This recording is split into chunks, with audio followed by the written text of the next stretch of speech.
We want to talk about zeros of polynomials today. One important result is the rational zero theorem. This theorem says if we have a polynomial with all coefficients being integers, then the potential rational zeros of this polynomial has to be in this form, being the quotient between factors of the constant term and the factors of the leading coefficient. Let's look at an example. So given a polynomial, f of x equals x cubed minus x squared minus 4x minus 2. The leading coefficient of this polynomial is 1, and the constant term of this polynomial is negative 2. The factors of leading coefficient 1 are plus minus 1, and the factors of the constant term negative 2 include plus minus 1, plus minus 2.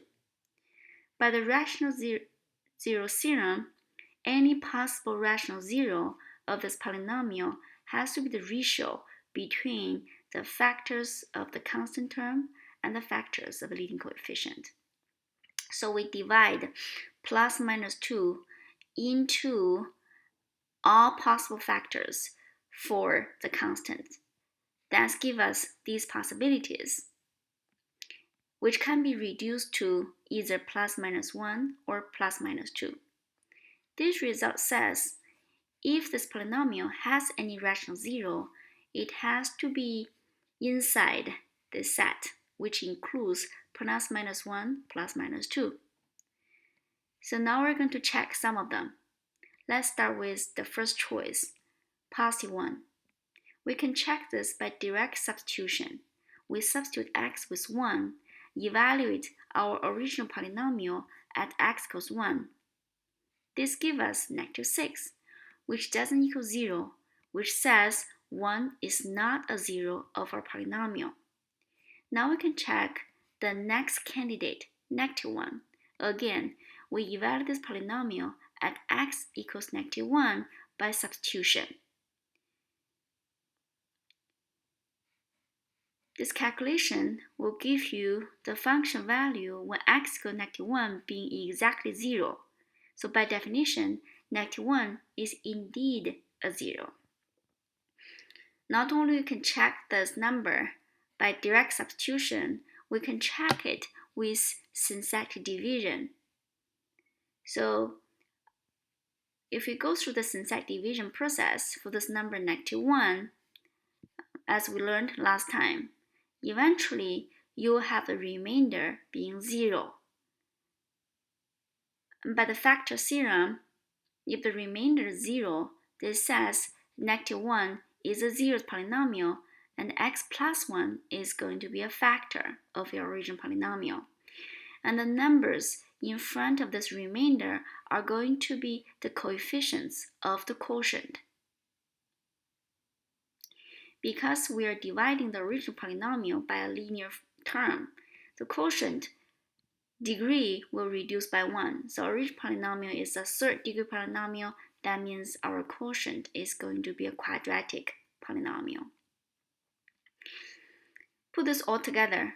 This says we can factorize our original polynomial as x minus negative 1. This is our divisor multiplied by the quotient x squared minus 2x minus 2, which can be simplified into this form. Negative 1 is what we start with. This quadratic factor is going to give us the remaining zeros of our polynomial. The solution for any quadratic equation can be determined with the quadratic formula. We plug the coefficients into the quadratic formula. We will have the solution being 1 plus minus root 3 for this quadratic equation. And we have 3 distinct zeros for a third degree polynomial. That's the maximum we can expect, and that's all of them.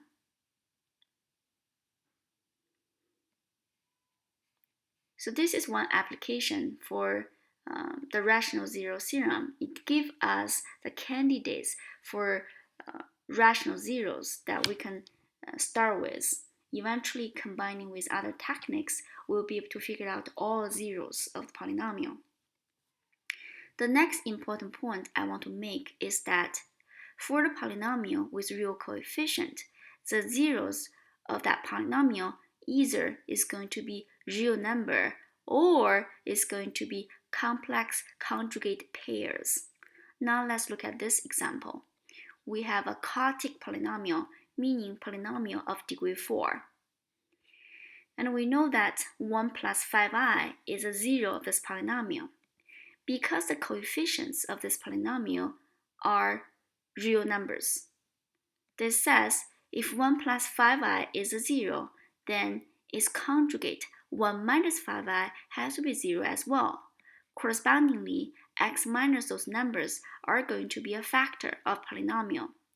With this information, we will be able to rewrite our original polynomial in this factorized form, with qx being the remaining unknown factors. So we can multiply these two linear factors together. We did the work on the side. If you go through the foiling process, eventually you will have the product being x squared minus 2x plus 26. And we can determine this remaining factor using long division. Of course, we can do it with other techniques as well. So we write down the dividend and the divisor outside it, and we go through the process of long division. As we expected, the remainder is going to be 0 because x squared minus 2x plus 26 is a factor of polynomial. And the polynomial we obtained on top, this is going to quotient, which is the remaining factor of our original polynomial. So this says our polynomial can be factorized into this form, with each factor being a quadratic factor. 1 plus minus 5i, again, is what we started with. And x squared plus 2 equals, x squared plus 2 is a new factor we determined through long division. And the 0 of this quadratic factor will give us the remaining 0 of our original polynomial. This is a quadratic equation we can easily solve. We can subtract 2 on both sides and then take the square root on both sides. That's going to give us x equals plus minus root 2i.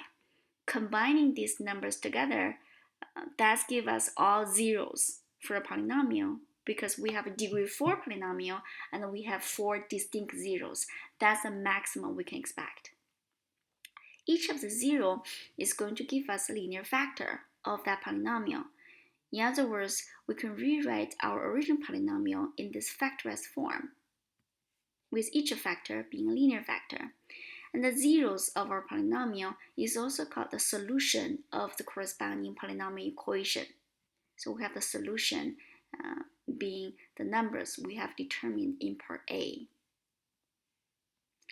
Here's another example.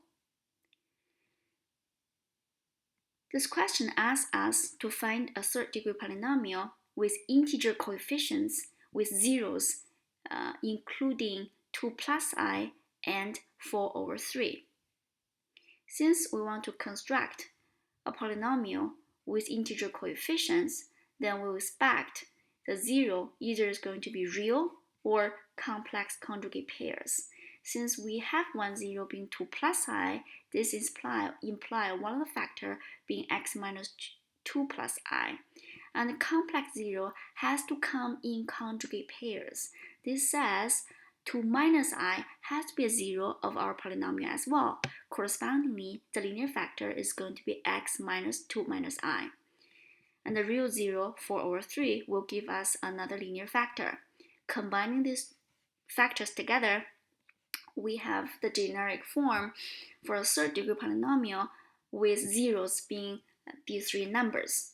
We do have this leading coefficients as a free parameter because as long as this leading coefficient a doesn't equal 0, we'll have the polynomial being 0 being exactly those 3 numbers as we determined earlier. Since we require the coefficient to be integer, this leading coefficients, we can choose it to be any multiples of 3. That's going to be able to clear up the denominator in this fraction. Let's take a equals 3.